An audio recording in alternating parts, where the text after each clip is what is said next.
Right, it's your Geordie Journos back. Obviously not in the Far East, which we'll kind of explain to everybody. We would love to be there, but we're not there. But we still said we'll provide, for all the regular viewers, we'll provide our thoughts. We're still abreast of stories and know sort of what's going on. We're a little bit cut off from the hustle and bustle of Singapore. Yeah, I hate it. I hate seeing it. We're meant to be there as well. I know. It's all that seeing all the coach going over the press conferences and knowing that you usually have the heads up on things like that, and you sort of find out the way everyone else does. Well, how coach, so it's doing my head in. But never mind. Spoke to some guys over there and stuff over there, so we kind of know what's going on as well. Yeah, we're still sort of in touch, but not as in touch as what we usually are in terms of actually being there at the press conferences. And I wouldn't normally do this on this channel, but what I will say is, if you want the best news from over in Singapore, friend of the channel, check out Craig Hope. Craig Hope's been nice little promotion. He's been all over this. The Alexander Isak story, his story. So do check out his channel for his videos because they've been top class. We're allowed to say that, aren't we? Yeah, but do watch ours first before you go to Craig Hope's channel. Well, look, they've had to come on here to get that. Yeah, exactly. So they're here anyway. They will. They'll follow through. Right. So in the first half of this little chat we're going to do, we'll talk a bit about what we've just seen. Newcastle United, of course, played out it'll be 3-2, didn't they, off Arsenal in Singapore's National Stadium. So we'll talk a little bit about the game, what we saw from that, what we liked, what we didn't. Then in the second half, after the ad break, we will go on to the Alexander Isak situation and where things lie and where we understand that to be and what we think might come next as well, with a little bit of focus on Yoane Wissa and Benjamin Sesko as well, and potential other options that we're talking about. Right, so Jordan 3-2. Anthony Elanga got his first goal. Jacob Murphy chipped in with one. Some shocking defending created the other three goals for Arsenal, being brutally honest. But what were your thoughts on that? Yeah, it wasn't a defensive masterclass by Newcastle by any stretch, but I thought there was some little encouragement moments in there. A really competitive game, I thought. A draw probably would have been a fair result in my opinion. I do think Arsenal are probably, out of the two teams, probably the better in the second half because they looked like they were going to score, whereas Newcastle didn't in many ways. But no, to see Anthony Elanga get his first goal, I thought that was encouraging. I thought he had a bright half an hour. He was quiet after that, wasn't he? He was quiet. He finished the half quite quietly. Obviously, I think it was sort of involved with the mix-up for the Arsenal's first goal, where it's sort of a loose pass and then Bruno takes the ball. Bruno loses it.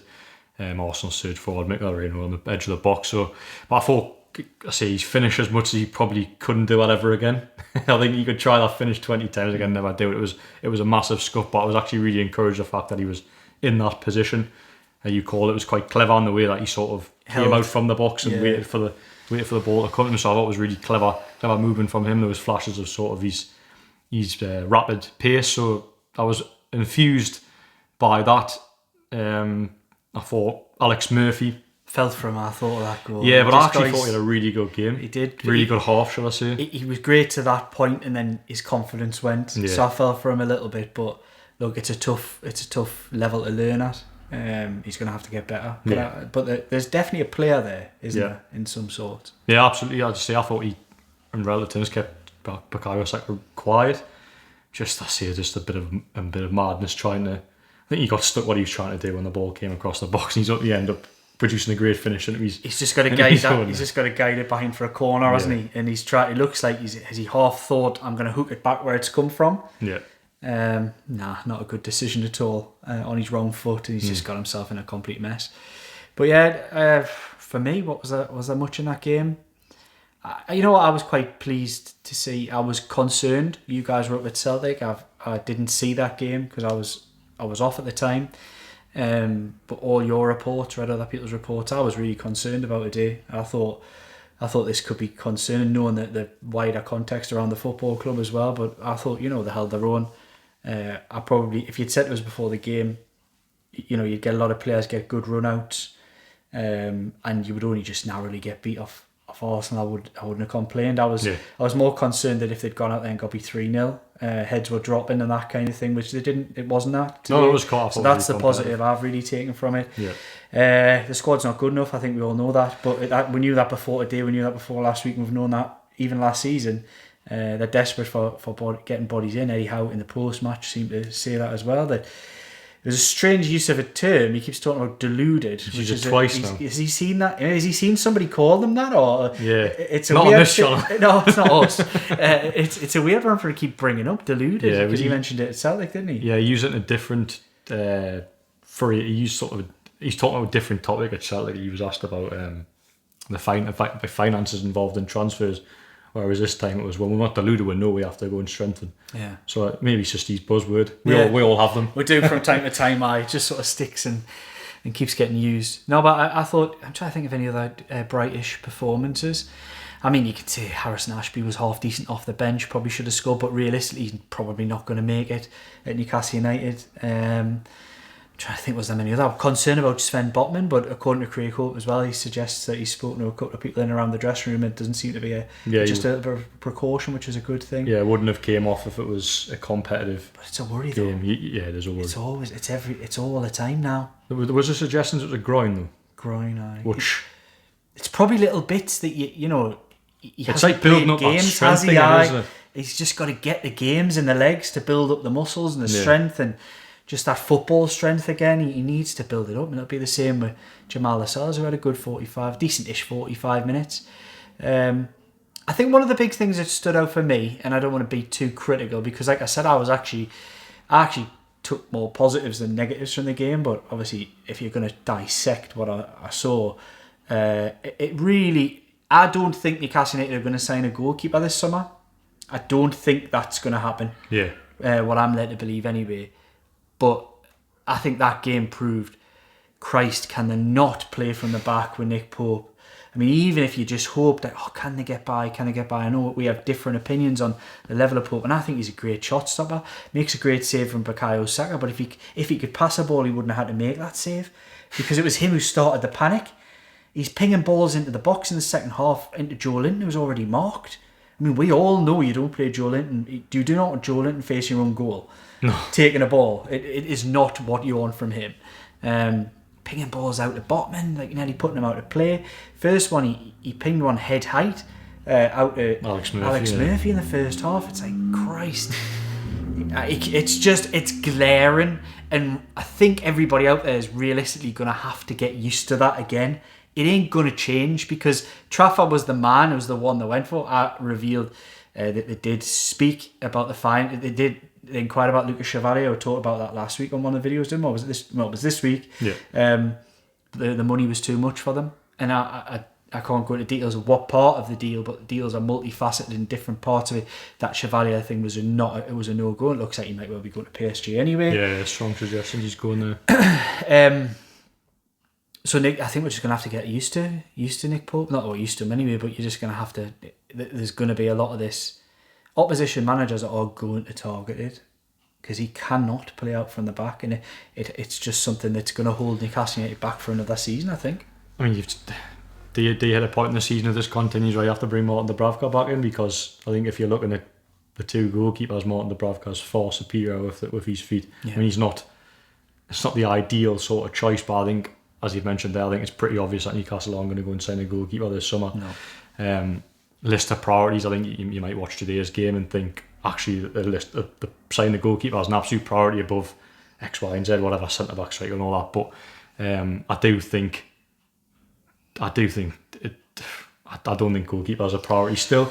If you had an unlimited budget, you would absolutely you sign a goalkeeper this summer. But I think when you've got a restricted budget, which as it is under PSR, you have to prioritise other positions. I think that's what Newcastle are doing. Maybe if a big sale down the line, which I'm sure will come out, it might enable them to go and do things.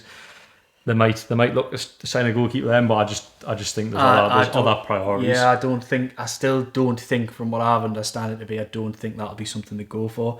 I think Trafford was the one they thought was an opportunity that they could have a keeper for 10 years. Yeah. I don't think there's anybody else out there who's ticking the same boxes that Trafford did. So I don't think they're just going to go and sign another keeper, because what they're looking at is saying they've got keepers and it's about really upping the levels.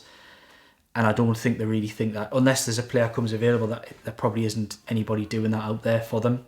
I disagree. I think you probably can, but it is what it is. I'm not going to worry too much. I think for me, the area that everyone's been sleeping on, I think, for years is this midfield three. Like, the midfield three picks itself, and it always will. I would like to have seen a bit of a deviation away from the absolute of needing Joe Linton all the time, week in, week out. But it's possibly not gonna happen. I thought Miley had a little bit of a better game in the second half when he came on. He's not gonna win any tackles for you or anything like that. But I like it when he looks forward and he sees the game in front of him. And he plays the ball. He played a lovely ball to Sula, a couple little 1-2s. I like that. I mean, it's a small sample size, and it's a very little sort of period that he had a decent game in. But realistically, it's better than he put in at Celtic. So I can't complain too much, because he was dreadful at Celtic, according to yous. It's the safe passing, like sort of side to side. Whereas when Lewis Miley, when he first broke in as a 17-year-old, was anything but sort of safe. Yeah. He picked out some lovely passes. I remember one to Alexander Isak against Chelsea when it was sort of that urge to shoot, but he just slotted in. Sees it all in front of him. I like that. I like that, Lewis Miley. But he hasn't quite been that since he'd returned from his injury. And is it a lack of games? Probably, because he hasn't played really that much. But from what we've seen in sort of, as you mentioned, small sample size, we've not seen a Lewis Miley that we'd seen when he first broke through. But he's the only midfielder they've got. Yeah, because they've got... Because Joe Willock doesn't count the way he's playing at the moment. Yeah, I mean... doesn't count. I'll be brutally honest. I think that the 2 pre-season games, take what you will from that, but in those 2 games that they've had, Celtic and today against Arsenal, I think he's been the worst player on the pitch. Joe Willock is not an option. On evidence of the last year, nearly, Joe Willock is not an option for Newcastle United. So that leaves them with 4 midfielders for 3 positions to play week in, week out, midweek and weekend. It's a department that's been slept on. Sean Longstaff could come in and do a job, and look, he had his faults, but he would come in and give you 100% and do a job. Joe Willock is not able to hit those levels. No. You would argue Joe Willock might in certain areas blow Sean Longstaff out of the water, but he's not reliable. Not in any way, shape or form is he a reliable option to play in games, and I think it's a big problem. Moving forward. And look, if the Isak thing, as we'll come on to, if it does develop, then they've got to be looking to sign a midfielder. Yeah, they've got to sign a midfielder with that extra money. I don't think they're going to do it in the way things are. If they don't sell him, I don't think they will. But they need one. They've got desperate. They've got that Sean Longstaff money, but how do you use that? Do you use it to go and spend big on a striker, even with Isak at the club? Do you use it to sign a replacement for Sean Longstaff, or do you then go bigger on a centre back? However way it goes, but I totally agree. As I say, we're talking about a goalkeeper.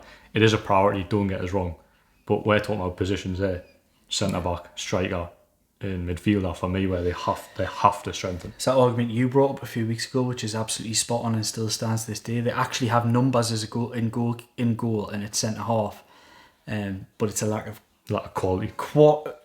It's harsh on the centre half side. I'd more say of a lack of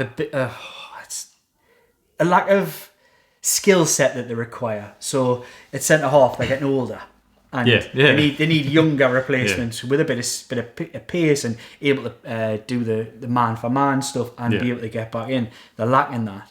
It's a tough ask for them as well. It is a lot for all that. Eddie Howe asks a lot of his centre halves to them, as they were doing last season, sort of pushing up, and that's why they wanted Mark Gee last summer, because he's capable of doing that. He's got good recovery pace, whereas we've seen at points in the last 3 seasons at Newcastle, balls over the top cause Newcastle's defenders absolute mayhem. Yeah, it does, isn't it? Man City work them out. Aston Villa do it all the time at Villa Park. It's quite obvious the faults, but not enough teams sort of do it, in my opinion. Yeah. Not that I want to exploit Newcastle's faults on this channel, but when they've had hammerings, if you like, it's came through balls over the top. Yeah, always is. Percentage football. It's a tough one. The realistically, they need to keep a centre half, a midfielder, and at least one forward. And the way that the summer's going, it doesn't feel like it's a lot of work. With 5 weeks left. A lot. Right, so should we just have a little ad break? Is there anything more you want to talk about from the game itself? No, I think it's pre-season. I wouldn't read too much into it.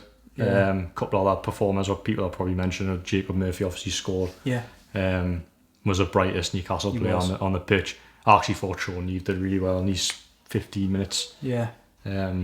Pressed, kept her into it. Lovely little touch, couple of bit of link play. Yeah, you can see why they like him so much. Anthony Gordon, positive, worked hard. Sula worked hard. But it's again with that striker line, Sean Neve and Willa Sula, not having Isak there.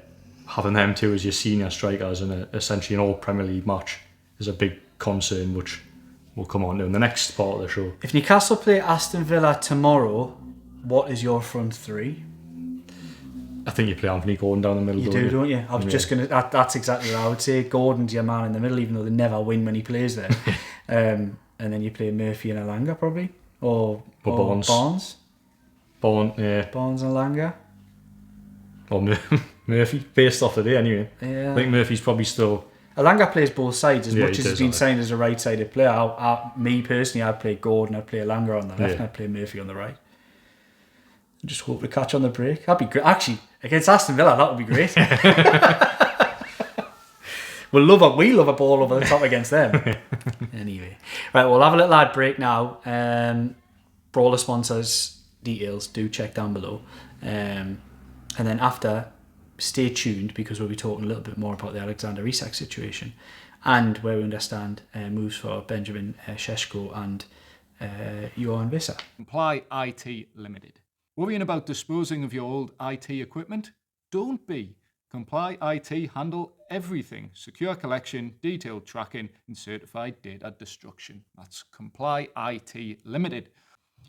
Four Rivers Financial Planning offer holistic financial advice for all stages of life, ensuring your plan remains robust and adaptable in the ever-changing world we live in.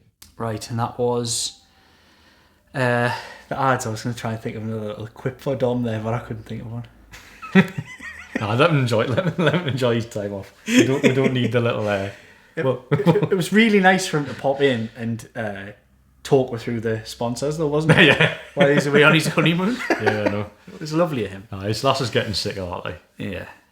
2 seconds. We're just having a lovely romantic meal. 2 seconds. I've got to record. I've got to do the sponsors. Four of us. And don't be. Anyway, enough waffle from us.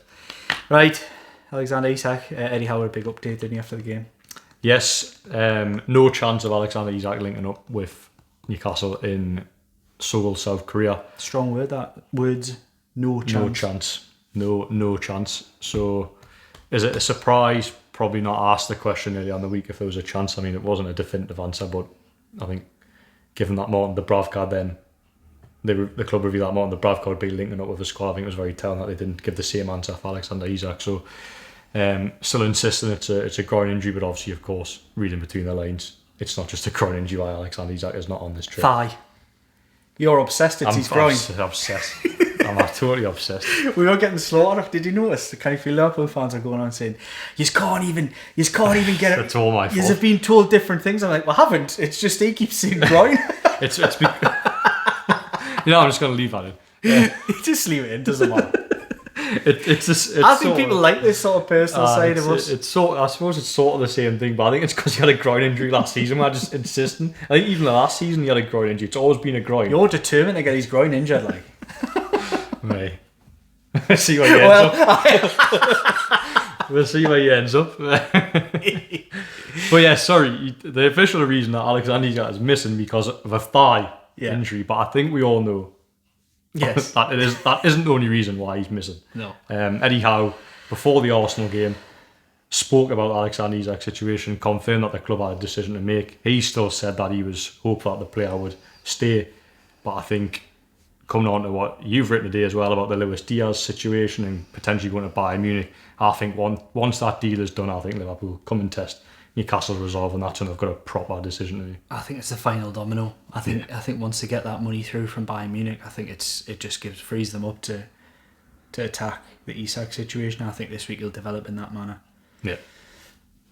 And it's a big week. They're the only you see all these, honestly, I've seen the amount of stuff, Saudi this, Saudi that. There's been no, ever since the start, there's only really been Liverpool. Liverpool never went away. Yeah. They never went away. They asked the question with the Ekitike stuff. Still went ahead with Ekitike anyway, knowing that in the background, Isak was unsettled and they were going to go for him. Yeah. They held all the cards. They really did. We just didn't know at the time. Nobody did. How are you meant to? Look, Newcastle still hold cards. Would they sell them? Can they sell them? Like I said all along, it'll take a U-turn.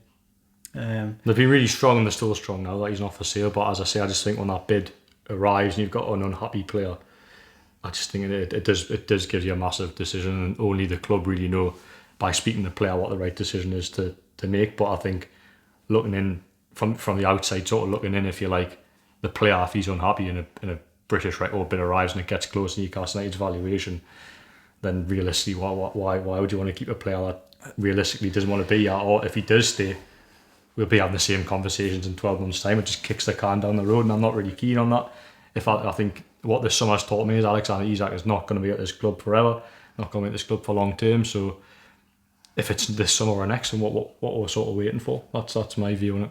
I think the card that Newcastle United hold is they're not going to they shouldn't be pressured into letting a player go if he can't be replaced. I think that's there's that as well, yeah. If they can replace him, and if they can go and get Benjamin Sesko, which is the ideal replacement that they see, I don't think he's always been right at the top of the recruitment lists, because he's good in some areas but lacking in others. I think he lacks a yard or two, but he's a very good technical footballer. Lots to learn, similar age to when they took Isak. I think it ticks a lot of boxes. A very expensive deal to do, not just, like I always stress on here, everybody just looks at the black and white numbers. Oh, he costs 70 million, whatever. It's not that. It's all to do with agents' fees, and I think that's one of the big sticking points that they've had with any club I've had with Sesko in the past. And also getting Leipzig to bring the money down, because I know they were asking a lot of money from him in previous summers and windows. Yeah. I don't think he's ideal. This I was only ever seen as a rather expensive Callum Wilson replacement. They don't want it to be expensive, but look, at the end of the day, it's going to be expensive if they take Yoane Wissa. And I think there comes a point in the summer where there's got to be a reality check. You don't rate him as a 40 million player. Yes, you don't rate him as a 40 million pound player because of his age. That's totally understandable. However, Newcastle United are going to have to do deals. Yeah. And if it's Eddie Howe who seemingly wants that deal, and if Eddie Howe wants that deal, go and do the deal. You can't be held to ransom. And look, if you're Brentford and you're looking at what's going on with Alexander Isak, why would you bite? Why would you bite at the first bid that Newcastle United put in, even though you've got an unhappy player? Very similar situations, just at different price points, the Isak and Wissa ones. But if you're Brentford, think about it from the other side. If you've got a player, yes, he's unhappy, similar to what Newcastle got with Isak, why wouldn't you wait? Why wouldn't you wait to see if they're going to be filling their coffers with £130 million? That's what it'll be. I'd be surprised if Newcastle get 150 for Isak if he leaves. I think it'll be less. I think it'll probably cut somewhere around 130 plus. Which is still a really good British record. So it's still a massive fee. I've said this before. It's a hard one because he's worth 150 million at Newcastle United. He is, but in the market, as a sort of an outsider looking, is he worth 150 million?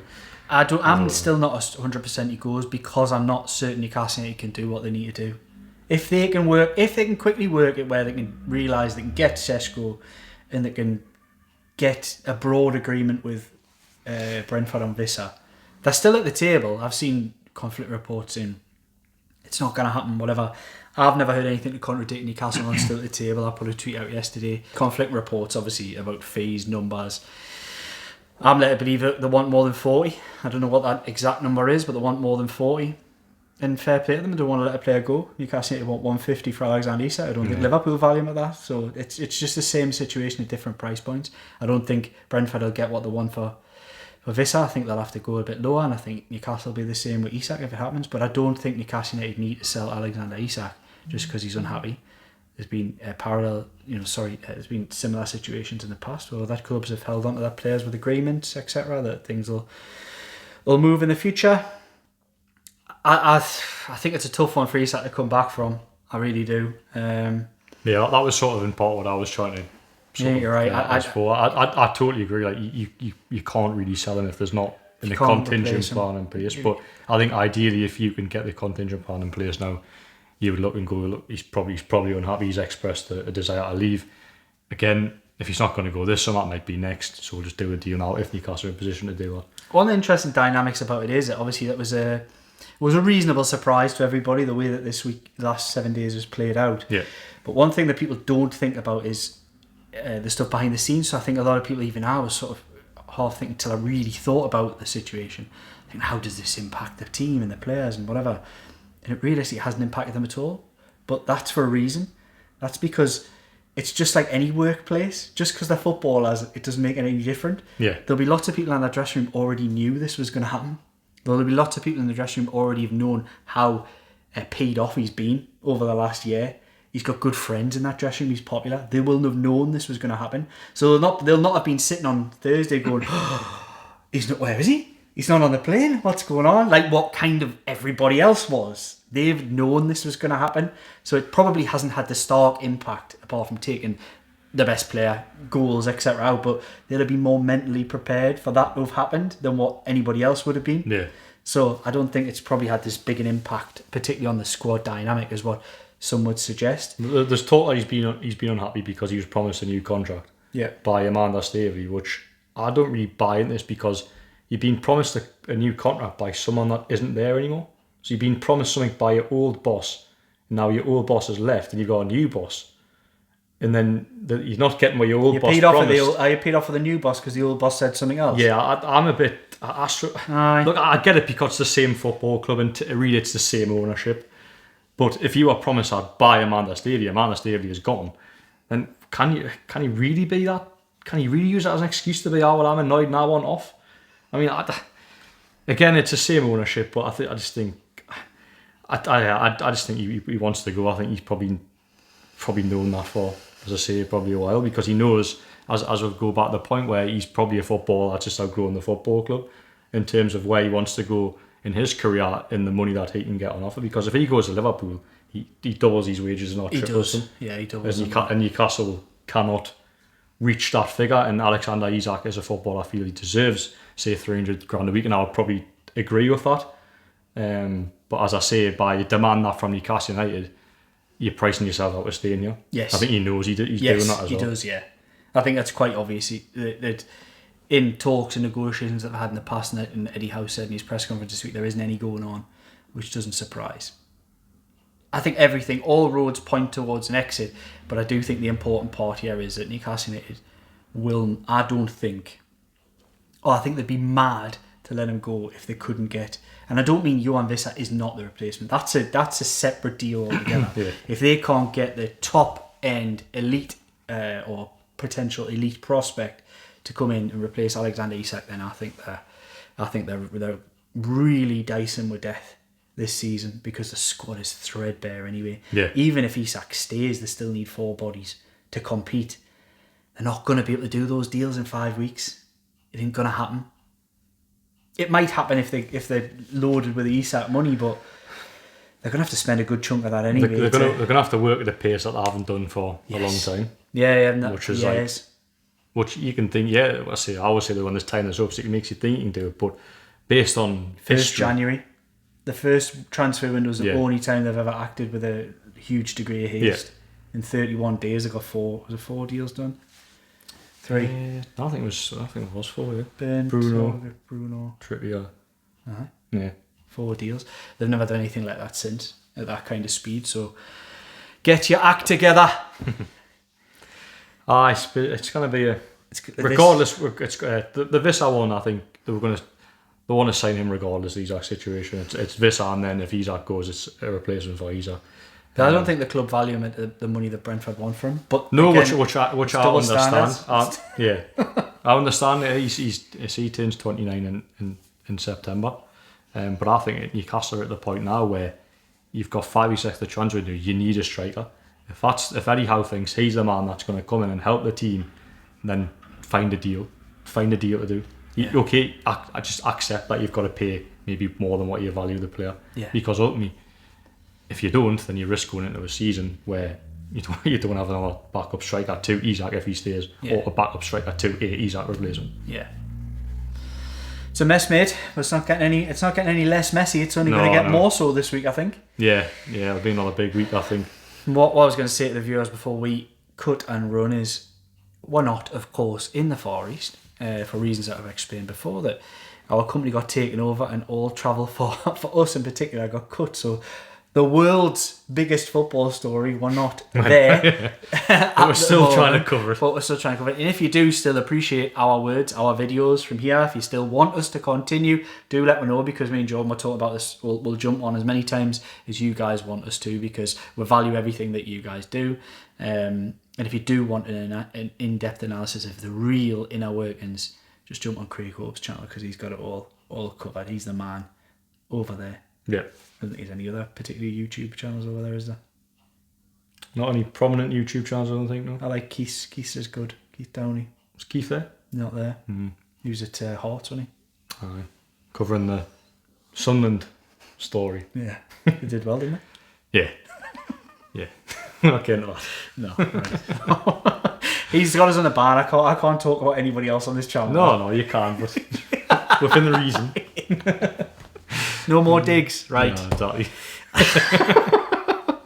Right, this is your Geordie Journals. All the details of sponsors and stuff are down below. And of course, we will be in and around for the game on Wednesday. But if anything else breaks or anybody else wants to do anything between now and then, we'll jump on and do another video. So do let me know in the comments below. Like, comment, share, subscribe for all your Geordie Journals content. And we will see you potentially, definitely Wednesday, potentially before, if there's a demand for it.